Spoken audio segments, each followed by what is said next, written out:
Hello friends, எல்லோரும் எப்படி இருக்கீங்க? நம்ம சேனலில் ரொம்ப சூப்பரான சுவையான மணமான கோயில் புளியோதரை தாங்க பார்த்துருக்கோம். ரொம்ப ரொம்ப சுவையாக இருக்கும். எல்லாருக்கும் ரொம்பவே பிடிக்கும். கோயில் புளியோதரைனா பிடிக்காதவங்களே இருக்க முடியாது. எல்லாருக்கும் ரொம்ப பிடிக்கும்.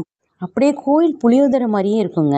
அந்த சுவை மாறாமல் மனம் மாறாமல் அவ்வளோ சூப்பராக செஞ்சு காமிச்சிருக்கேன்.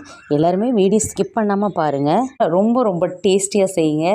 பாருங்க, சாதம் எவ்வளோ அழகாக உதிரி உதிரியாக சூப்பராக வந்திருக்குன்னு. உதிரி உதிரியாக மட்டும் இல்லைங்க, ரொம்பவே வாசமாகவும் டேஸ்ட்டாகவும் இருக்குது. எல்லாருமே ட்ரை பண்ணி பாருங்கள். வீடியோ ஸ்கிப் பண்ணாமல் பொறுமையாக நான் சொல்லியிருக்க டிப்ஸ்களை எல்லாம் நல்லா அழகாக பார்த்து செய்யுங்க. ரொம்பவே சூப்பராக வரும். எல்லாருக்கும் ரொம்ப ரொம்ப பிடிக்கும். நீங்கள் எல்லோரும் செஞ்சு பார்த்துட்டு கமெண்ட் பண்ணுங்கள். வாங்க இது எப்படி செய்கிறதுன்னு பார்க்கலாம். நம்ம வீடியோக்குள்ளே போகிறதுக்கு முன்னாடி நம்ம சேனலை சப்ஸ்கிரைப் பண்ணி வச்சுங்க. பெல் ஐக்கானை கிளிக் பண்ணி வச்சுங்க. ஆளுன்ற ஆப்ஷனே கிளிக் பண்ணி வச்சுங்க. அப்போ தான் நம்ம அடுத்தடுத்து போடுற வீடியோ உடனுக்குடனே உங்களை வந்து சேரும். நம்ம புளிக்காய்ச்சல் பண்ணுறதுக்கு 150 கிராம் புளி எடுத்து ஊற போட்டிருக்கோம். ஒரு கைப்பிடி அளவு உப்பு சேர்த்து ஊற வச்சுருக்கோம். இது ஒரு ஓரமாக இருக்கட்டும். கடாய் அடுப்பில் வச்சாச்சு. ஸ்டவ்வை பற்ற வச்சுக்கலாம். இப்போ 100 ml நல்லெண்ணெய் ஊற்றிக்கலாம். தாளிக்கும் போது நிறைய நல்லெண்ணெய் விட்டால் தான் நல்லாயிருக்கும், நல்லா வாசமாக. இப்போ எண்ணெய் நல்லா காய்ச்சிருச்சு. ஒரு 1/2 டேபிள் ஸ்பூன் கடுகு போட்டுக்கலாம். மிளகாய் பேர் போட்டோம்னா ஒரு மாதிரி கருப்பு கலராக மாறிடும். அதனால் நம்ம உளுந்தெல்லாம் போட்டு தாளிச்சதுக்கு பிறகு நம்ம போட்டுக்கலாம். அப்போதான் அப்படியே அந்த கலர் மாறாமல் இருக்கும். இப்போ உளுந்த பருப்பு போட்டுக்கலாம். ஒரு 1/2 டேபிள் ஸ்பூன் உளுந்த பருப்பு போட்டிருக்கோம். ஒரு 1/2 டேபிள் ஸ்பூன் கடலைப்பருப்பு போட்டிருக்கோம். லைட்டாக தான் சிவக்கணும். சிம்மில் வச்சு வதக்கிக்குங்க. இந்த தாளிப்பு ரொம்ப முக்கியம். கருகாமல் நல்லா அப்படியே கருகாமல் வெள்ளையாகவும் ஆகாமல் நல்லா கலராக வரணும். அதனால நல்லா சிம்மில் வச்சு வதக்கிக்குங்க. இப்போ பாருங்கள், நல்லா திறந்து வந்துட்டு இந்த நேரத்தில் கொஞ்சமாக கருவேப்பிலை சேர்த்துக்கலாம். ஒரு 4-5 கொத்து கருவேப்பிலை சேர்த்துங்க. 10 மிளகாயை நல்லா கிள்ளி சேர்த்துருக்கோம். ஒரு 1/2 டேபிள் ஸ்பூன் மஞ்சத்தூள் சேர்த்துக்கலாம். இந்த நேரத்தில் சேர்த்தா தான் நல்ல கலர் கொடுக்கும். பெருங்காயத்தூள் போட்டுக்கலாம். ஒரு 1/2 டேபிள் ஸ்பூன் பெருங்காயத்தூள் போட்டுக்கங்க. பாருங்கள், அந்த மிளகாவோட கலர்லாம் எவ்வளோ சூப்பராக இருக்குன்னு. இப்போ ஊற போட்டிருந்த புளியை நல்லா கரைச்சி எடுத்துகிட்டு வந்துட்டோம். இதில் சேர்த்துக்கலாம். நான் உப்பு போட்டு தான் கரைச்சிருக்கேன். தேவையான அளவு உப்பு போட்டுக்குங்க. நல்லா புளியை கரைச்சி வடிகட்டி ஊற்றிக்கிங்க. இப்போ நல்லா கொதிக்கட்டும். இப்படியே கொதிக்கட்டும். மூடி வச்சோம்னா தண்ணி இஞ்சி வராது. அதனால் இப்படியே நல்லா கொதிக்கட்டும். இப்போ ஃபுல் ஃப்ளேமில் வச்சுங்க. இது நல்லா 15 நிமிஷம் அப்படியே கொதிக்கட்டும். நம்ம இது கொதிச்சுக்கிட்டு இருக்கிற நேரத்தில் புளியோதரைக்கு தேவையான பொடியை நுணுக்கிட்டு வந்துடலாம். ஸ்டவ்வை சிம்லேயே வச்சுங்க. 1 ஸ்பூன் கடலைப்பருப்பு, 4 ஸ்பூன் வரமல்லி, 1/2 டேபிள் ஸ்பூன் எள்ளு, 1 டேபிள் ஸ்பூன் உளுந்தம்பருப்பு, 1 டேபிள் ஸ்பூன் மிளகு. இதை இப்போ நல்லா வறுத்து எடுத்துகிட்டு வந்துடலாம். இது கொஞ்சம் பாதி வறுத்தோன்னா நம்ம வெந்தயம் சேர்க்கணும். இப்பயே சேர்த்தோம்னா ரொம்ப கரிஞ்சிரும். அதனால இது கொஞ்சம் நல்லா வறுத்துக்கலாம். கொஞ்சம் சிம்லேயே வச்சு வதக்குங்க, இல்லைன்னா கரிஞ்சிரும். இந்த மாதிரி வறுக்கிறதெல்லாம் கொஞ்சம் சிம்ல வச்சு வறுத்தீங்கன்னா தான் நல்லா இருக்கும். இந்த புளியோதரைக்கு இதுதான் நல்ல டேஸ்ட் கொடுக்கும் இந்த பொடி. இப்போ வெந்தயத்தை சேர்த்துக்கலாம். ஒரு 1/2 டேபிள் ஸ்பூன் வெந்தயம் போதும். ரொம்ப போட்டால் கசக்கிற மாதிரி இருக்கும். அதனால இது மட்டும்தான் கொஞ்சம் கம்மியாக எடுத்துக்கணும்.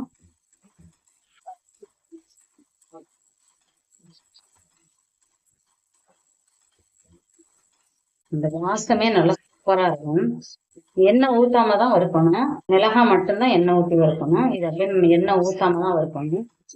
நீங்க எல்லாத்தையும் தனித்தனியா கூட வறுத்து எடுத்துக்கலாம்.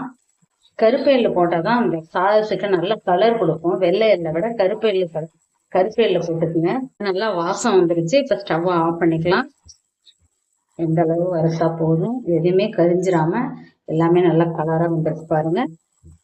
இந்த மாதிரி வறுத்து எடுத்துக்கணும். ஸ்டவ் ஆஃப் பண்ணிட்டேன். இப்போ ஏதோ ஒரு பவுலில் மாற்றிக்கலாம். இப்போ இந்த கடாயில் கொஞ்சமாக ஒரு 1/2 டேபிள் ஸ்பூன் ஆயில் போட்டுக்கலாம். மிளகாய் ஒரு 15 மிளகாய் எடுத்திருக்கேன். இதை நல்லா வறுத்து எடுத்துக்கலாம். இது வறுத்து நுணுக்க போகிறோம். அதுக்காக காரத்துக்கு தகுந்த மாதிரி மிளகாய் போட்டுக்குங்க.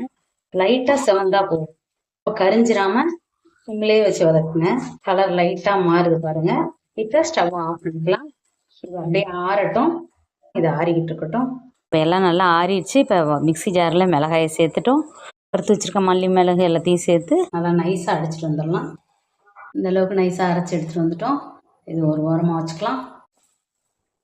புளிக்காய்ச்சல் நல்லா 15 நிமிஷம் கொதித்து நல்லா ரெடி ஆகிட்டு நல்லா எண்ணெயெல்லாம் பிரிஞ்சு வந்துருக்காங்க பாருங்கள். இந்த ஓரம்லாம் எண்ணெய் எப்படி பிரிஞ்சு வந்திருக்குன்னு பாருங்கள். இப்போ இந்த சமயத்தில் நம்ம அரைச்சி வச்சுருக்க பொடியிலேருந்து ஒரு 2 டேபிள் ஸ்பூன் பொடியை இதில் போட்டுக்கலாம். மீதி பொடியை எப்போ போட்டு கலரணும்னு சொல்கிறேன். 2 டேபிள் ஸ்பூன் இதில் போட்டிருக்கோம். போட்டு நல்லா கலந்து விட்டுட்டு இப்போ நல்லா எண்ணெய் தெரிச்சு வரும், வெளியில எண்ணெய் தெரிக்கும். அதனால ஒரு மூடியை போட்டு சிம்மில் வச்சு ஒரு 5 நிமிஷம் அப்படியே வச்சிடலாம். அப்படி 5 நிமிஷம் ஆகட்டும். பாருங்க, இப்போ 5 நிமிஷம் ஆயிடுச்சு. பாருங்க எப்படி தொக்கு பதத்துக்கு அழகாக எண்ணெய் பிரிஞ்சு வந்திருக்கு பாருங்க. நான் சொல்லியிருக்க அளவுகள் நல்ல 1 கிலோ சாதத்துக்கு கரெக்டான அளவாக இருக்கும். இப்போ 1/2 கிலோ சாதத்துக்கு தான் கிளற போகிறோம். மீதி வச்சுருந்து நம்மளுக்கு தேவைப்படுறப்ப எல்லாம் கிளறிக்கலாம். புளிக்காய்ச்சல் வீணாக போகாது, அப்படியே வெளியிலே ஒரு வாரம் கெட்டு போகாமல் இருக்கும். அப்போ நம்ம ஸ்டவ் ஆஃப் பண்ணிடலாம். ஸ்டவ் ஆஃப் பண்ணியாச்சு. இது அப்படியே இருக்கட்டும். 1/2 கிலோ அரிசி சாதம் வடித்து எடுத்திருக்கேன். பாருங்கள், ஒன்றோட ஒன்று ஒட்டாமல் எவ்வளோ அழகாக உதிரி உதிரியாக வருது பாருங்கள். சாதம் நல்லா இந்த மாதிரி பக்குவத்தில் வடித்து எடுத்துக்கோங்க. அப்போ தான் புளியோதரைக்கு ரொம்ப சூப்பராக இருக்கும். கொஞ்சம் கூட குழஞ்சிடக்கூடாது, இப்போ விரையாகவும் இருக்கக்கூடாது. நல்லா அழகாக நல்லா உதிரி உதிரியாக நல்லா சூப்பராக இருக்கணும். அப்போ தான் புளியோதரை செம்ம டேஸ்ட்டாக வரும். ஒரு 50 நல்லெண்ணெயை நல்லா கலந்து விட்டுக்கலாம். லைட்டாக கரண்டி காம்பால் கிளறி விட்டுக்குங்க. கிளறி விட்டு அப்படியே நல்லா ஆற விட்டுறலாம். சூட்டோடையே நம்ம கிளறிக்கிட்டே இருந்தோன்னா அப்படியே சாதம் உடஞ்சிரும். சாதம் உடையாமல் அழகாக முழுசாக இருக்கணும். அப்போ தான் புளியோதரை நல்லா பார்க்கவும் அழகாக இருக்கும். இப்போ நம்ம சாதத்தை கிளறிக்கலாம். பச்சை கருவேப்பிலையை போட்டுக்கலாம். வச்சிருக்க பொடியில் இப்போ 2 ஸ்பூன் இதில் போட்டுக்கலாம். அப்படியே போட்டு நல்லா கிளறி விட்டுக்கலாம். மேலாப்பில்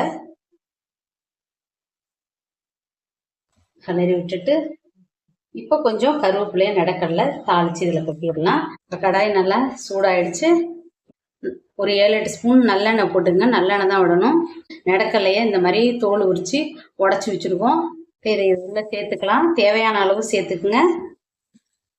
உங்களுக்கு நடக்கடலை நிறைய பிடிக்கும்னா அதுக்கு தகுந்த மாதிரி சேர்த்துக்கலாம். லாஸ்ட்டாக இந்த மாதிரி அரைத்து கொட்டும்போது அப்படியே நல்லா முறுமுறுன்னு நல்லா சூப்பராக இருக்கும். நம்ம புளிக்காய்ச்சல்லையே நம்ம போட்டு கொதிக்க விட்டுட்டோம்னா ஒரு மாதிரி நச்சக்குன்னு இருக்கும். வேலை அதிகமா இருக்கு அப்படின்னு நினைக்கிறவங்க, இல்ல இந்த மாதிரி பிடிக்கல அப்படிங்கிறவங்க அந்த மாதிரி செஞ்சுக்கலாம். இது ரொம்ப சூப்பரா இருக்கும். இந்த மாதிரி லாஸ்ட்ல செஞ்சு கொட்டி புளிக்காய்ச்சல் விட்டு கலர்றப்ப சூப்பரா இருக்கும்.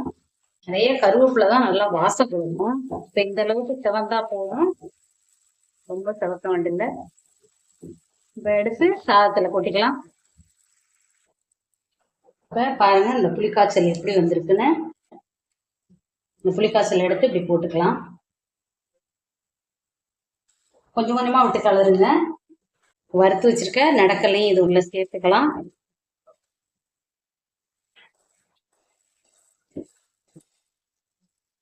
கலையும் நல்லா சேர்த்துட்டு நல்லா கலந்து விட்டுக்கலாம். இந்த மாதிரி கரண்டி காம்பால தான் கலரணும், இல்லாட்டினா சாதம் நல்லா உடைஞ்சிரும்.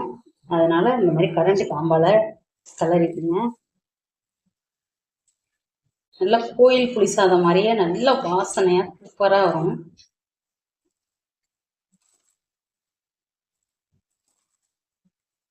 பாருங்க, ஒவ்வொரு சாதமா வருது பாருங்க அழகா. சாதம் அந்த மாதிரி ஒட்டி இது பண்ணிலாம் இல்லாம நல்லா உதிரலா இருக்கணும் சாதம். இந்த ஸ்டேஜ்ல உப்பு பத்தலை ஒன்னா போட்டு பார்த்துட்டு நீங்க உப்பு கூட சேர்த்துக்கலாம். கொஞ்சம் கொஞ்சமா புளிக்காய்ச்சல் விட்டு கலர்றோம்ல, அப்ப பத்தலைன்னா புளிக்காய்ச்சல்ல போட்டு கலரிக்கலாம். கொஞ்சம் புளிக்காய்ச்சல் கலந்து நல்லா கிளறி விட்டுக்கலாம். நல்லா கிளறி எடுத்துகிட்டு வந்துட்டோம். பாருங்க எவ்வளோ சூப்பராக வந்திருக்குன்னு. நம்ம கோயில் புளியோதரை ரொம்ப ரொம்ப சூப்பராக ரெடி ஆகிட்டு அப்படியே கோயிலில் கொடுக்குற மாதிரியே அவ்வளோ டேஸ்ட்டாக, அவ்வளோ சுவையாகவும் அவ்வளோ மணமாகவும் இருக்கும். ரொம்ப ரொம்ப சூப்பராக இருக்கும். பாருங்கள், நம்ம புளியோதரை எவ்வளோ சூப்பராக ரெடி ஆகிட்டுன்னு. ரொம்ப ரொம்ப சூப்பராகவும் ரொம்ப ரொம்ப மணமாகவும் சுவையாகவும் இருக்கும். எல்லாருமே ட்ரை பண்ணி பாருங்கள். உங்களுக்கு பிடிச்சிருந்துச்சுன்னா லைக் பண்ணுங்கள், ஷேர் பண்ணுங்கள், கமெண்ட் பண்ணுங்கள். நம்ம சேனலை சப்ஸ்கிரைப் பண்ணி வச்சுங்க. பெல் ஐக்கானையும் கிளிக் பண்ணி வச்சுங்க. ஆல் என்ற ஆப்ஷனையும் கிளிக் பண்ணி வச்சுங்க. அப்போ தான் நம்ம அடுத்தடுத்து போடுற வீடியோ உடனுக்குடனே உங்களை வந்து சேரும். நம்ம வியூவர்ஸ் அனைவருக்கும் ரொம்ப ரொம்ப நன்றி. நம்ம சப்ஸ்கிரைபர் அனைவருக்கும் ரொம்ப ரொம்ப நன்றி.